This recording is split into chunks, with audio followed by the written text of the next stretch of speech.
Final आहे, तू असं मला परत परत विचारू नको. मी जाऊ का? मी मैत्रीण नाही, मी जाऊ का? तू ऋतू ऐकून घे, तू बस शांतपणे, मी काही करत नाही अगं. हा पण नाही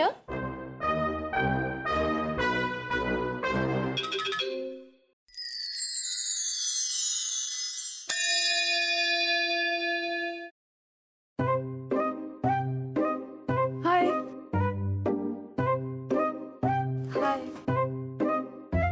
मी तू कशी आहेस? तू ध्यान करतेस का ग मी तू? हो अर्थातच. उलट मी तुलाच विचारणार होते, ध्यान वगैरे करतेस की नाही. मी प्रयत्न केला पण मला नाही जमत नाहीये ते फार. म्हणजे मी असं डोळे मिटले ना की मला झोप येते जाम, आणि मग त्याची स्वप्न पडायला लागतात. सिद्धार्थ चांदेकरची अजूनही? हो. अगं ऐश्वर्या, माताजींनी काय सांगितलंय विसरलीस का तू? आपल्याला मन आकाशासारखं निरभ्र करायचंय, मोकळं व्हायचंय. असं मोकळं झालं ना की स्वप्न नाही पडणार आहे. मी बोलले माताजींशी, त्या मला म्हणल्या की तुझी साधना कमी पडते, म्हणजे चित्त एकाग्र होत नाही म्हणलं. नाही, चित्त एकाग्र होतंय फक्त ते सिद्धार्थवर. गप ग. तुम्हाला माहितीये का, मी माताजींना जेव्हा सांगितलं ना या सगळ्याबद्दल. एक मिनिट, तू त्यांनाही हे सगळं सांगितलंस? अर्थात, त्यांच्यापासून काय लपवायचंय. तर ऐक ना, त्या असं म्हणल्या की त्यांचाही झाला होता म्हणे प्रेमभंग, म्हणून त्यांनी साधनेचा मार्ग स्वीकारला आणि त्या त्यातून बाहेर पडल्या. अच्छा, म्हणजे त्या माताजी सिंगल आहेत का? संन्यासी म्हणावं ग, सिंगल काय?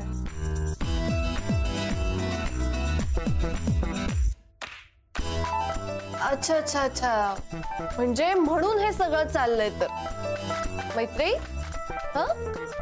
माताजी इफेक्ट. काय बोलतेस तू ऋतू? हे बघ, माताजी इफेक्ट वगैरे काहीही नाहीये. माताजी असं म्हणाल्या होत्या की त्यांचा एका व्यक्तीबरोबर कधीतरी प्रेमभंग झाला होता, पण त्या असंही म्हणाल्या होत्या की साधना सुरू केल्यानंतर संपूर्ण मानवजातीविषयी त्यांच्या मनामध्ये प्रेम उत्पन्न झालं. एका व्यक्तीमुळे मला इतका त्रास झालाय, संपूर्ण मानवजातीवर प्रेम उत्पन्न झालं आणि त्यांनी तोंड फिरवलं तर माझं काय होईल ग?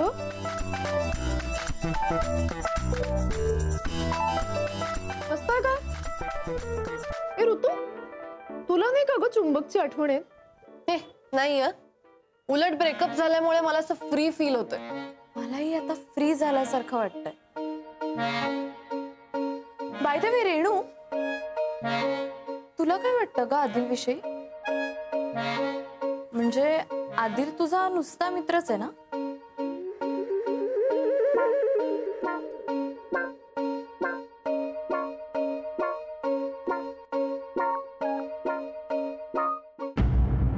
तो मित्र.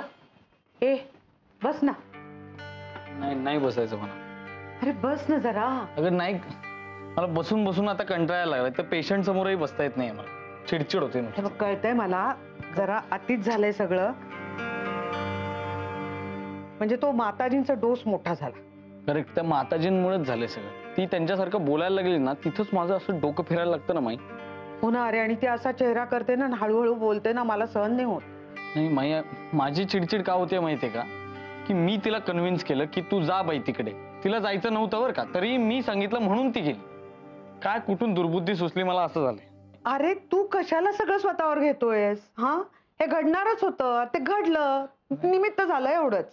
काय झालं माहितीये का, हे सतत असं ब्रेकअप ब्रेकअप, मला आता कंटाळा आलाय आणि सगळी त्यातली गंमतच निघून गेली. म्हणजे मला काय माझं आयुष्य आहे की नाही, सतत तेच करत बसू का? म्हणजे मला PhDचा अभ्यास आहे, माझं क्लिनिक आहे, माझे पेशंट्स आहेत. ते सोडून मी असा पोरख्या आणि बालिशपणा नाही करत बसणार आहे आता. मैत्रीचा आईबाबा म्हणतात ना, तेच खरं, आमचा पोरख्या आणि नुसता बालिशपणा सुरू असतो, सिरियसनेसच नाही कुठल्या गोष्टीचं. आणि या वेळेला मी तिला अजिबात तिची समजूत काढायला जाणार नाही. हे बघ, तू शांत हो. तू असं त्रास करून घेऊ नकोस. मी तुला इतका चिडलेला कधी बघितलाच नाहीये. नको रे असं करू. नाही माई, सारखं सारखं हेच काय चाललंय? आता तिने ठरवलंय ना काय करायचंय, आता तिला काय गोंधळ घालायचा घालू दे. मला काय करायचं ते मी करणार. अरे अरे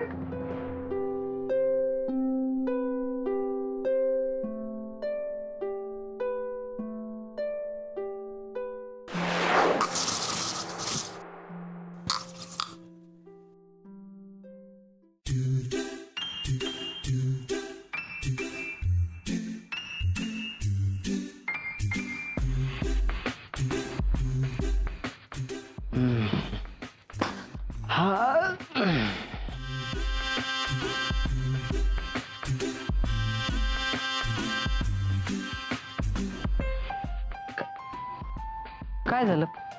काही बोलतच नाही तू. तुम्हीच सांगा की काय झालं.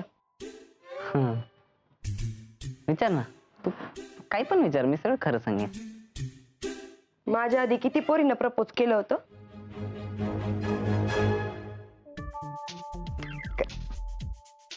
कोण कोण बोललो तुला? इंग्लिश भाऊजी.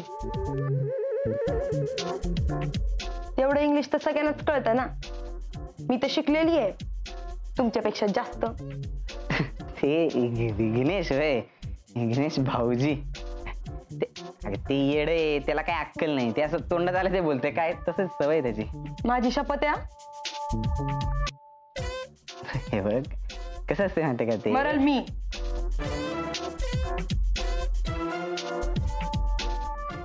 थांब एक मिनिट.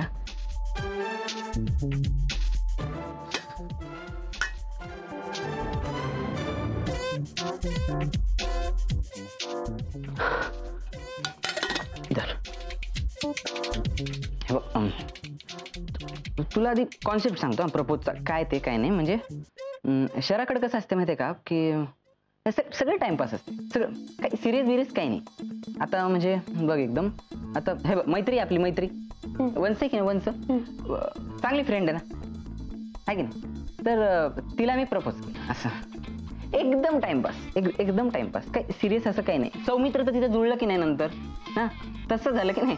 हा असं फ्रेंड झाली माझी ती, असं एकदम. आणि ती आपली ऋतू आहे की नाही, तिला पण एकदम टाइमपास, टाइमपास असं काहीच नाही. चुंबकचं तिचं जुळलं ना, हा का नाही, हा का नाही. मैत्रीण झाली माझी, असं फ्रेंड झाली एकदम. आता त्यांचं ब्रेकअप झालंय म्हणा तसं, पण एकदम असं. आणि मैत्री ताईंचं पण आता ब्रेकअप झालंय.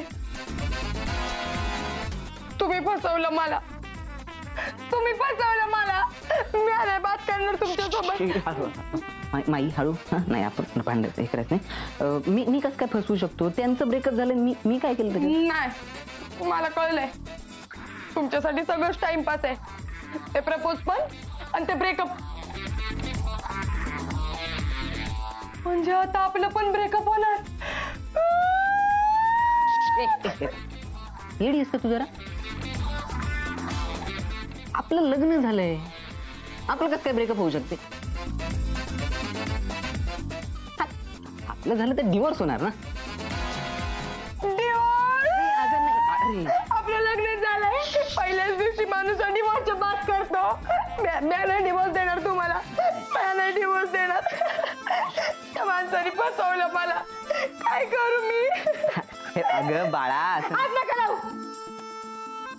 तुम्ही फसवलंय मला.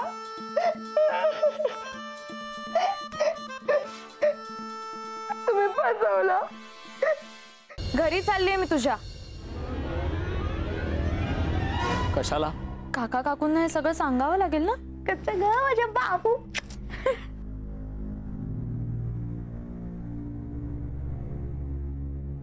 तू यांच्यावर बॉम्ब टाकणारस ना?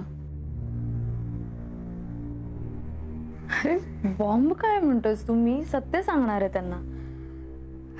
त्यांना धक्का बसला तर मी तरी काय करणार? तू काहीतरी सांगणार होतीस. हो, मला काहीतरी सांगायचं होतं.